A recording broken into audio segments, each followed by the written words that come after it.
নেতা, ঠিক কিনা? তিনি আখেরি জামানার নবী, পরিচয় দেয় নাই আমি নবী, আমি পয়গম্বর, আমি কুরাইশ বংশের ছেলে, পরিচয় দেয় নাই।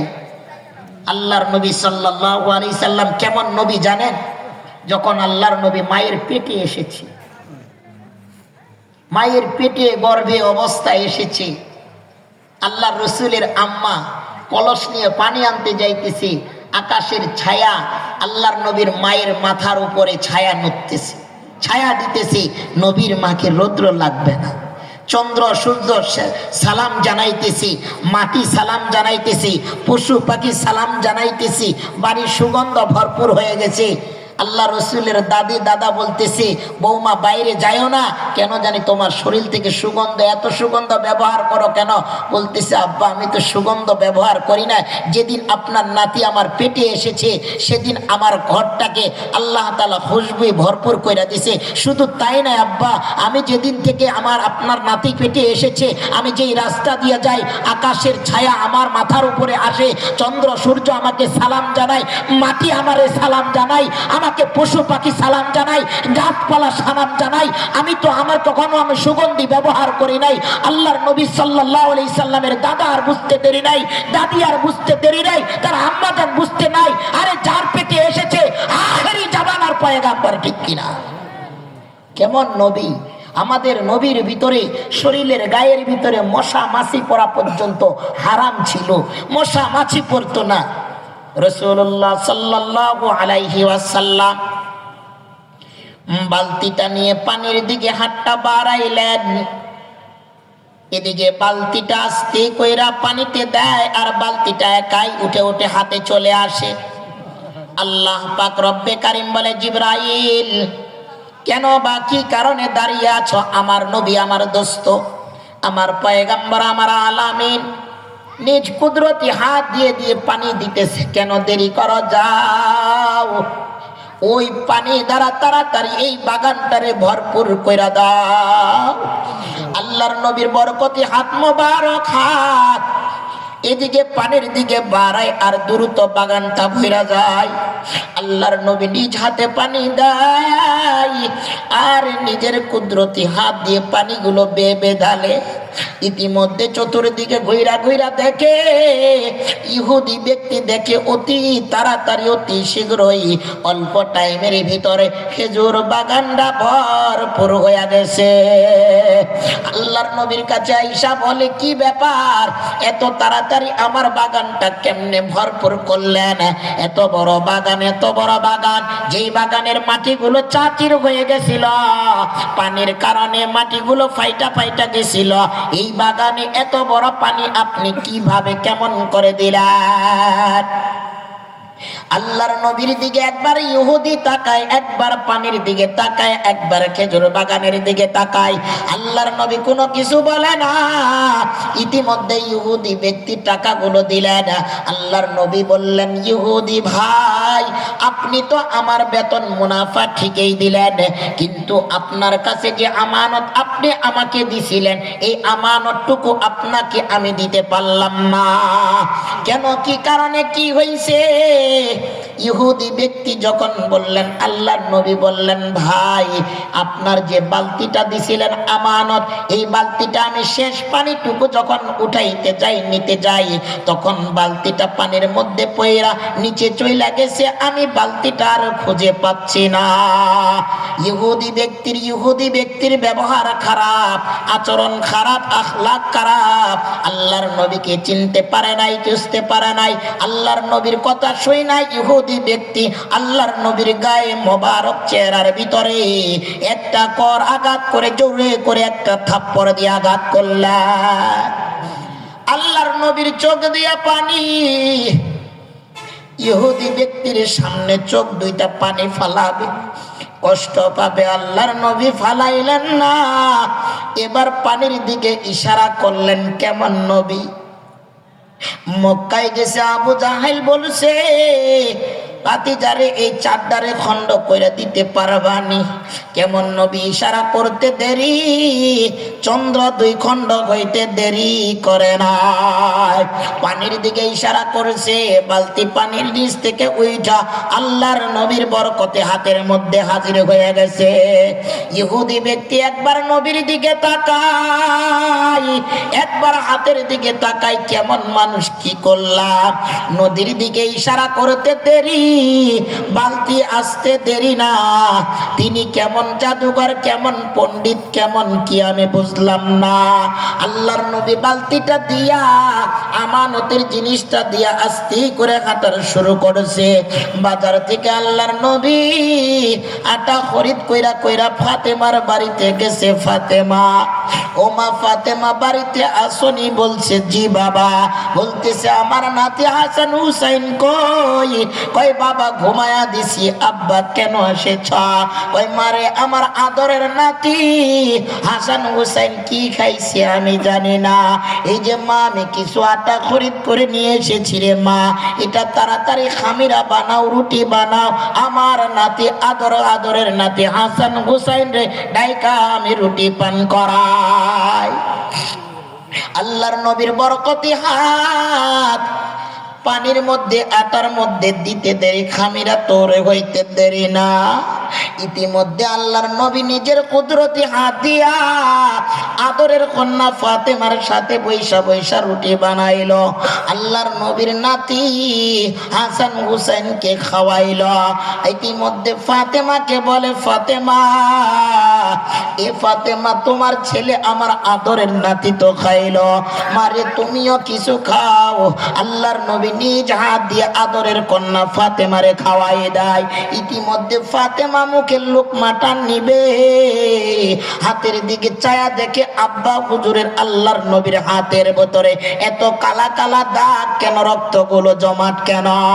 ফাতেমা ডাক দিয়া বলে, বাবা কেন বা কি কারণে আপনার হাতের রক্তগুলো জমাট হয়ে গেছে?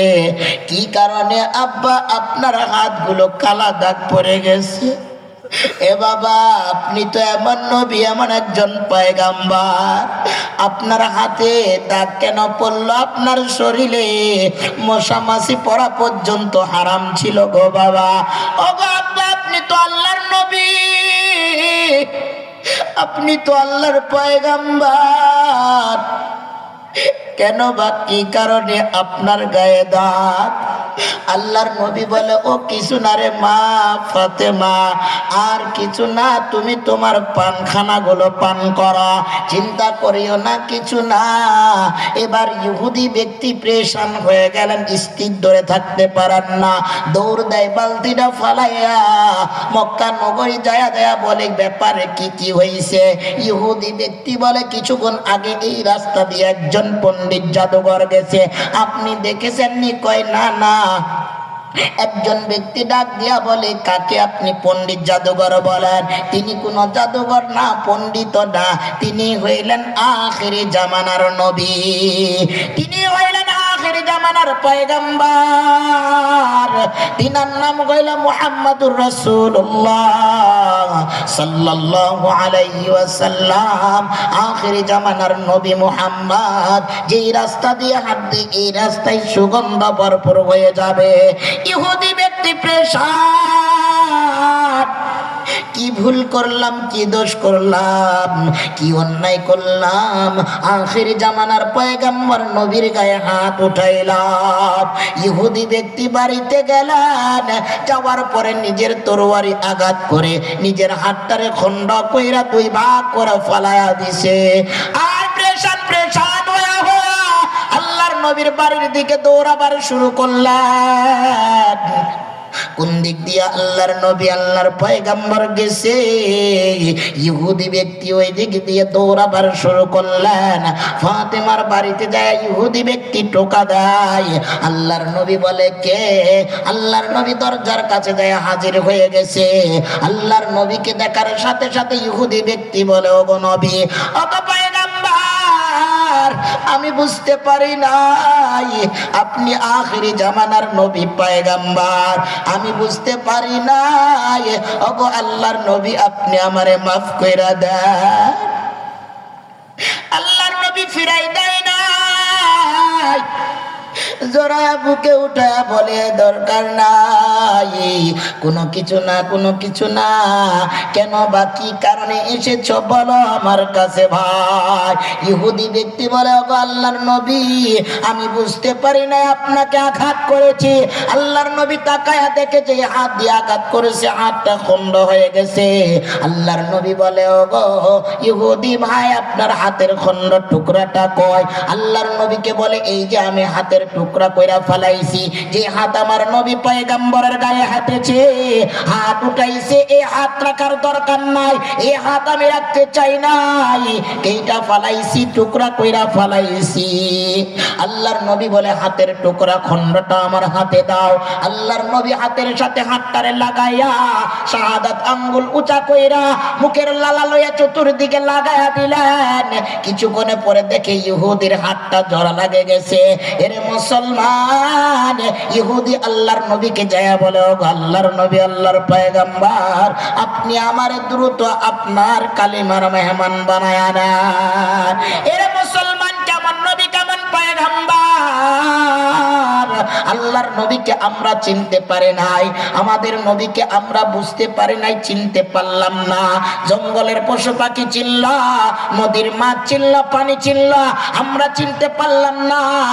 আল্লাহর নবী এতগুলো সাহাবার মধ্যে এক টাইমে এলান দেয়, অমুক টাইমে, অমুক দিনে, অমুক সময়ে যুদ্ধের ময়দানে যাইতে হবে। ও সাহাবারা সবাই মিলে যুদ্ধের ময়দানে যাওয়ার জন্য রেডি হবা। ইতিমধ্যে যুদ্ধের ময়দানে সেনাপতি বানায়া দিলেন, দ্বিতীয় সেনাপতি বানায়া দিলেন, সভাপতি বানায়া দিলেন, যুদ্ধের ময়দানে রওনা দিয়ে দিবা। ইতিমধ্যে সাহাবা আজমাইনরা রেডি হয়ে গেলেন, যার যার ঘোড়া একটা একটা করে নিয়ে যুদ্ধের ময়দানে রওনা দিলেন। সেনাপতি নদীর কাছে যায়, সমস্ত সাহাবাদেরকে ডাক দেয়, ও সাহাবারা দাঁড়াও, যুদ্ধের ময়দানে যাব, নদী পার হইতে হবে।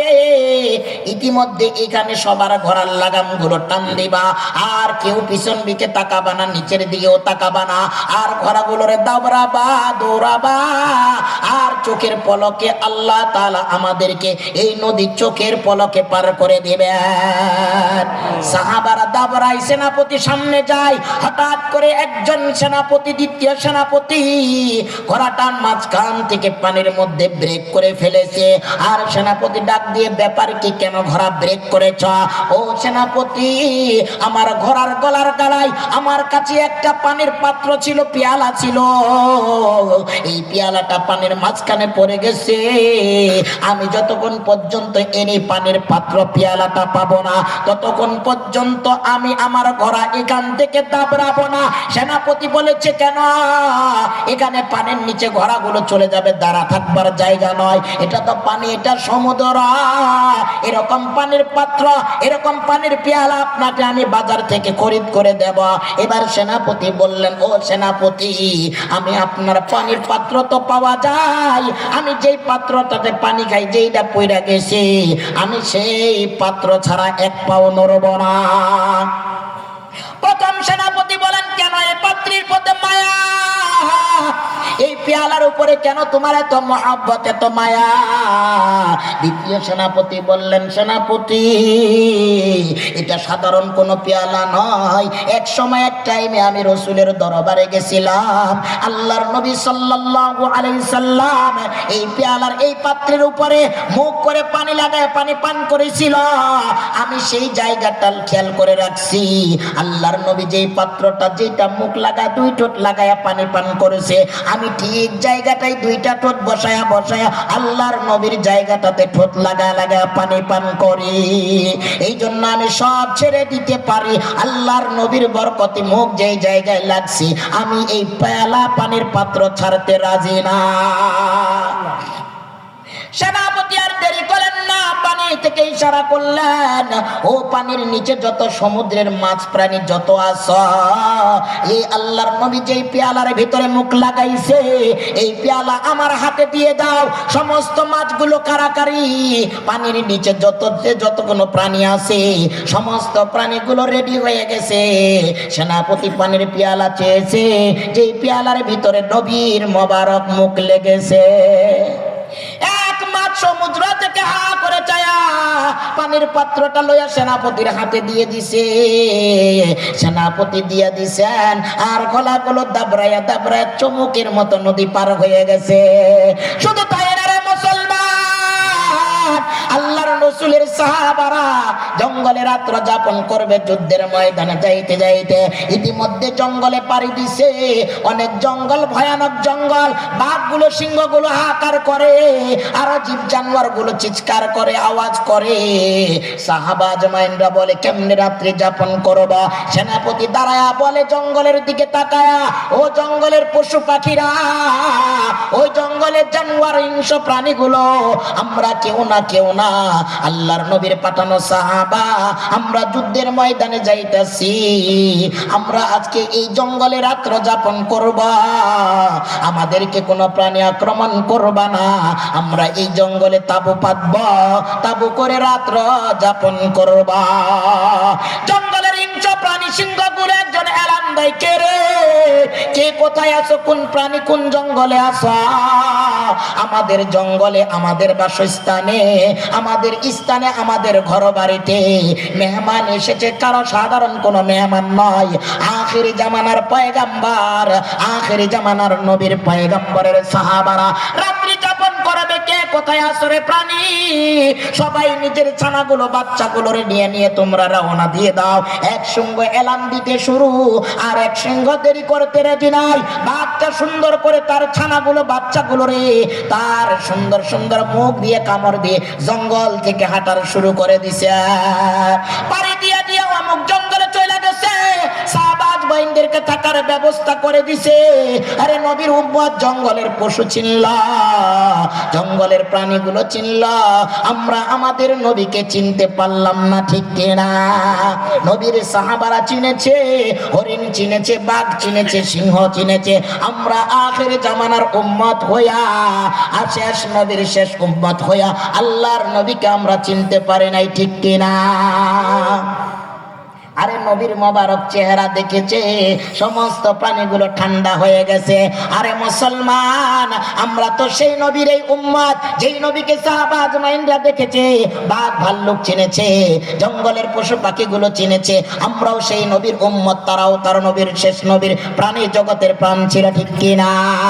এরে মুসলমান, নবীর আখলাক, নবীর চেহারা, নবীর চোখ, নবীর চুল, নবীর হাঁটা চলা কেমন ছিল মুসলমান? আজ থেকে একটা কিতাবের নাম বলবো, প্রতিটা মুসলমান যার আহলিয়া, যার স্ত্রী, যার বিবি শিক্ষিত, প্রতিটা ঘরে ঘরে বাংলা একটা সামাইলে তিরমিজি কিনে দিবেন, সামাইলে তিরমিজি কিনে দিবেন। প্রতিটা বিবি, প্রতিটা স্ত্রী পড়বে নবীর আখলাক কেমন ছিল, নবীর হাসি মোবারক কেমন ছিল, নবীর হাত মোবারক কেমন ছিল, নবীর দাঁত মোবারক কেমন ছিল, নবীর চলাফেরা কেমন ছিল, নবীর মাথার চুলগুলো কেমন ছিল, নবীর হাতের নখগুলো কেমন ছিল, হাতের আঙ্গুলগুলো কেমন ছিল। আহারে সামাইলে তিরমিজি সবকিছু আছে। নবীর গোসল কেমন ছিল মুসলমান? আপনার আমার আখলাক চরিত্র পরিবর্তন করার জন্য দুটা কিতাবের নাম দিব মুসলমান। মা বোনদেরকে পরিবর্তন করার জন্য কোনো দাওয়াতের দরকার নাই, পারাপারি কথা নাই, আপনাদের কোনো মারপিট কোনো দরকার নাই। দুইটা বই উপহার দিবেন, একটা হলো সামাইলে তিরমিজি, আর একটা হলো প্রিয় বোন তুমিও ভাবো। এই দুইটা বোন উপহার দিবেন। আরে খোদার কসম করে বলি মুসলমান, এই নারী, এই স্ত্রী যদি এই কিতাবটা পড়ে থাকে, আল্লাহ তাআলা অবশ্যই অবশ্যই এই নারীকে হেদায়েত দিয়ে দিবে। এরা মুসলমান নবীর উম্মত। এরকম কষ্টের জিন্দেগিতে অনেক মহিলা আছে, রাসূলের সাহাবারা এক একটা এক এক রকমের ভালোবাসা, সাহাবাইনদের ইজমাইনদের ভালোবাসা, রাসূলের স্ত্রীদের ভালোবাসা। আরে মুসলমান, আমরাও এরকম নবীর স্ত্রীর মতো ভালোবাসবো। এরে মুসলমান, এই মহিলা মাদ্রাসার মেয়েগুলো আপনাদের ঘরে যখন সুন্দর বধূ সেজে যাবে, আপনার ঘরে তখন কোরআনের আইন চলবে, কোরআনের সুন্দর হাকিকত চলবে, কোরআনের দেখা দেখা তোহারাত চলবে। আপনিও পবিত্রতা থাকবেন, পবিত্র খানা খাবেন, আল্লাহ তাআলা এই খানার মধ্যে বরকত দিয়ে দিবে, ঠিক কিনা? এই জন্য মুসলমান, আমার যতক্ষণ টাইম থাকবে, আর অল্পক্ষণ মনে হয় টাইম আছে, আপনাদের মাঝে নবীর আখলাক গুলো তুলে ধরব, আল্লাহর নবী সাল্লাল্লাহু আলাইহি সাল্লামের সাহাবাদেরকে ভালোবাসা তুলে ধরব। এর নবীর উম্মত, আজকে সাহাবাজ বাইনদের এক একটা সাহাবার এক একটা কিতাব আছে মুসলমান। আলীর কিতাব একটা, উসমানের কিতাব একটা, ওমরের কিতাব একটা, ঘটনাগুলো জিন্দেগিগুলো পড়া দেখবেন। আমি একটা ছোট্ট একটা আল্লাহ রসুলের জিন্দেগির এক সাহাবার ছোট্ট একটা স্ত্রী ছোট্ট একটা ঘটনা বলি মুসলমান। আল্লাহর নবী সাল্লাল্লাহু